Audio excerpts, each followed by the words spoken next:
Hello दोस्तों, स्वागत है आपका हमारे YouTube चैनल टेट एकेडमी में। मैं हूं शशिकांत राय और आज के वीडियो में बात करने वाले हैं सीटेट एग्जाम्स 2021 को लेकर के। जी हां, सेंट्रल टीचर एलिजिबिलिटी टेस्ट 2021 का जो एग्जाम होना है उसके बारे में नोटिफिकेशन जारी हो चुका है और उसकी जो है पेपर की जो है फीस वगैरह सारी चीज़ें जारी कर दी गई हैं। और जिन लोगों को सीटेट एग्जाम में बैठना है वो बैठ सकते हैं। और ख़ास तौर से सीटेट एग्जाम में बैठते समय कुछ बातें जो है ध्यान रखनी चाहिए। उसमें से एक बात जो है पेपर लैंग्वेज का जो विकल्प होता है उसके बारे में यहाँ पे हम आपको बताने जा रहे हैं। और आप सभी लोग जानते हैं कि जो फाइनल ईयर के स्टूडेंट हैं वो लोग जो है सीटेट एग्जाम में बैठ सकते हैं, चाहे वो बीएड कर रहे हो, चाहे डीएलएड कर रहे हो, चाहे बीटीसी कर रहे हो। लेकिन यहाँ पर एक कंफ्यूजन हमेशा हर अभ्यर्थी को रहता है कि सीटेट का जो पेपर 2 होता है उसमें लैंग्वेज का विकल्प क्या किया जाए। यहाँ पर जो पेपर 1 होता है उसमें भी लैंग्वेज का विकल्प रहता है, उसके बारे में बात करेंगे। तो यहाँ पर आज के वीडियो में हम सीटेट एग्जाम 2021 को लेकर के जो पेपर का जो विकल्प होता है इसको कैसे सेलेक्ट करना चाहिए, इस पर मैं अपनी राय आपके सामने रखूंगा। क्योंकि इस पर जो मैं राय आपके सामने रखने वाला हूं इसका जो है ना तो एनसीईटी में कहीं उल्लेख किया गया है, ना सीटेट सीबीएसई बोर्ड ने इसका कहीं उल्लेख किया है, लेकिन वो अपने पेपर में इन विकल्पों को शामिल करता है। तो आखिर क्यों करता है इसके बारे में इस वीडियो में बात करेंगे। तो वीडियो को अंत तक देखिएगा, वीडियो काफी इंपॉर्टेंट है क्योंकि इससे आपकी जो सीटेट के जो सर्टिफिकेट है उसकी वैलिडिटी पे प्रभाव पड़ सकता है। अगर आपने विकल्प का चयन सही तरीके से नहीं किया और सरल पेपर चुनने के चक्कर में अगर आपने जो है अपना सर्टिफिकेट जो है आप इनवैलिड करवा सकते हैं। तो ये ध्यान रखिएगा, जो बातें इसमें बताई जाएंगी उसको सोचिएगा। काफी जो है रीजनेबल बात है, ये काफी मतलब तर्कपूर्ण बात है जो आपको हम यहाँ पे बताने जा रहे हैं और इसका आपको ध्यान रखना चाहिए। बाकी सब आपके हाथ में है। अगर आपकी इच्छा है तो आप मेरे विचारों से सहमत हो सकते हैं, अगर आपकी इच्छा नहीं है तो आपकी इच्छा आपके साथ है, लेकिन भविष्य में हो सकता हो कि आपके डॉक्यूमेंट्स को चुनौती दी जा सकती है।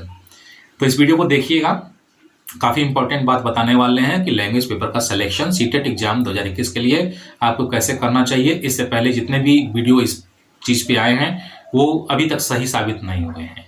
और ख़ास तौर से बिहार शिक्षक अभ्यर्थियों को इस बात का ध्यान रखना होगा क्योंकि आने वाली जो बहाली होंगी उसमें ये नियम जो है लगाया जा सकता है पेपर लैंग्वेज पेपर को लेकर के। तो ये ध्यान रखिएगा कि लैंग्वेज पेपर को लेकर के भविष्य में ऐसे नियम आ सकते हैं। तो आपको अभी से सीटेट का जो लैंग्वेज पेपर है वो कैसे सेलेक्ट करना है वो मैं आपको बताने जा रहा हूँ।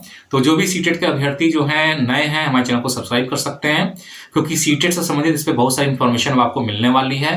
क्योंकि इसका इंतजार हम लोग बहुत दिनों से कर रहे थे। तो चैनल को सब्सक्राइब कर लीजिएगा। सब्सक्राइब करने के लिए आपको क्लिक करना होगा सब्सक्राइब बटन पे, बेल आइकन पे प्रेस करिएगा और ऑल पे क्लिक करना ना भूलिएगा।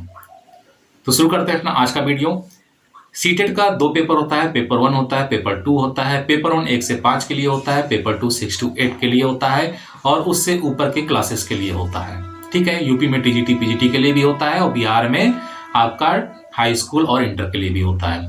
पेपर 1 में जो लैंग्वेज होता है उसमें जो है आप ये मान लीजिए कि बिहार शिक्षक बहाली में पेपर 1 का जो सिलेक्शन लोग करते हैं, ठीक है, उसमें लैंग्वेज कोई मायने नहीं रखता। यानी कि अगर आप जो है नॉर्मल सामान्य शिक्षक के लिए अप्लाई कर रहे हैं, ठीक है, और हिंदी शिक्षक बनना चाहते हैं या सामान्य शिक्षक बनना चाहते हैं तो यहाँ पे हिंदी शिक्षक जैसा कोई पद नहीं है 1 से 5 के लिए, बिहार में खास तौर से, और अदर स्टेट में भी नहीं है।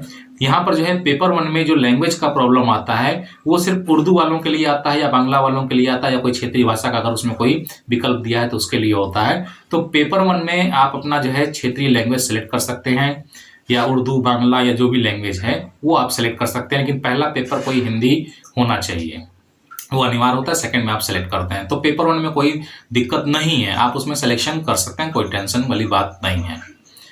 लेकिन पेपर 2 में टेंशन वाली बात है। पेपर 2 में आप देखते हैं कि हिंदी के भी 2 ऑप्शन दिए रहते हैं, यानी हिंदी भाषा का पेपर 1 होता है, हिंदी भाषा का पेपर 2 होता है, इंग्लिश भाषा का पेपर 1 होता है, इंग्लिश भाषा का पेपर 2 होता है। तो कौन सा जो है आपको पेपर सेलेक्ट करना चाहिए, क्योंकि जो मध्य विद्यालय होते हैं 6 से 8 में बिहार में खास तौर से जो भर्ती होती है वो भाषा शिक्षक की हिंदी के लिए अलग होती है, इंग्लिश के लिए अलग होती है, संस्कृत के लिए अलग होती है। तो संस्कृत, उर्दू, बांग्ला के लिए तो कोई दिक्कत नहीं होती है, आप उसको पेपर 2 में सेलेक्ट कर सकते हैं। लेकिन यहाँ पर जो है सब्सिडरी वालों को कुछ प्रॉब्लम्स क्रिएट होती है और उसके साथ ही जो है प्रॉब्लम क्रिएट होती है जो लैंग्वेज के ऑनर्स पेपर से जो पढ़ाई करते हैं। तो इसको आपको समझना पड़ेगा। बिल्कुल स्पष्ट शब्दों में आपको बता देते हैं, पहले भी वीडियो बना चुके हैं, एक बार फिर समझ लीजिए, बाकी आपके इच्छा के ऊपर है। अगर आप लैंग्वेज 1 हिंदी सेलेक्ट करते हैं तो इसका मतलब ये होता है कि आप हिंदी ऑनर्स से नहीं हैं, ठीक है। और अगर आप लैंग्वेज 2 सेलेक्ट करते हैं तो इसका मतलब ये होता है कि आप हिंदी ऑनर्स से हैं और आप हिंदी के शिक्षक ही बन सकते हैं। तो जिन भी अभ्यर्थियों का बीए में हिंदी ऑनर्स है या हिंदी लैंग्वेज है, उनको जो है पेपर 2 सेलेक्ट करना चाहिए हिंदी लैंग्वेज के लिए। और कोई ऐसा अभ्यर्थी जो सब्सिडरी में हिंदी लिया हुआ है, उसको भी पेपर 2 सेलेक्ट करना चाहिए हिंदी के लिए। बिल्कुल क्लियर। ऐसे ही इंग्लिश में भी करना है। जो इंग्लिश ऑनर्स से बीए किया हुआ है, उसको इंग्लिश 2 पेपर सेलेक्ट करना चाहिए इंग्लिश शिक्षक बनने के लिए। और जिसने सब्सिडरी में इंग्लिश लिया हुआ है, उसको भी इंग्लिश पेपर 2 सेलेक्ट करना चाहिए इंग्लिश का शिक्षक बनने के लिए। बस इतनी सी बात आपको कहनी थी। तो बाकी आपके हाथ में है, क्योंकि इंग्लिश 1 का पेपर सरल होता है और हिंदी 1 का पेपर सरल होता है, जो कि सामान्य भाषा की योग्यता जांचने के लिए होता है। लेकिन अगर आपने उसी ऑनर्स में किया है, लैंग्वेज ऑनर्स से किया है, तो आपको पेपर 2 का सेलेक्ट करना चाहिए, चाहे वो लैंग्वेज ऑनर्स आपका हिंदी हो, चाहे लैंग्वेज ऑनर्स वो इंग्लिश हो। ठीक है। और सब्सिडरी में भी आपका अगर इंग्लिश है तो पेपर 2 सेलेक्ट कीजिए, और अगर सब्सिडरी में आपका हिंदी है तो आप हिंदी सेलेक्ट करिए। और अगर आप संस्कृत भी सब्सिडरी में पढ़े हैं तो आप लैंग्वेज 2 में जो है संस्कृत डाल सकते हैं, यानी कि पेपर 1 हिंदी रख सकते हैं, सामान्य हिंदी, और उसके बाद पेपर 2 में संस्कृत वगैरह ले सकते हैं। तो कहने का मतलब है काफ़ी ध्यान से इस चीज़ को आप जो है भरिएगा। ठीक है, क्योंकि ये आने वाले समय में तय करेगा कि आपका सर्टिफिकेट आपकी नौकरी के लिए, भाषा शिक्षक बनने के लिए वैलिड है कि नहीं है।